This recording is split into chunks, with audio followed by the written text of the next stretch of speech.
মিডিয়াওয়ালাদেরকে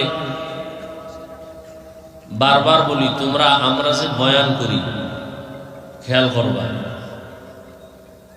আমাদের যে মাউথ থাকে কথা বলার জন্য, এটাকে তোমরা সেফ রেখে পরে কমপক্ষের 1 হাত দূরে তোমরা মাইক দিবা যদি দাও। নাম্বার 2, ওলামায়ে কেরামের ওয়াজ যেভাবে করে ওইভাবে ছাড়বা।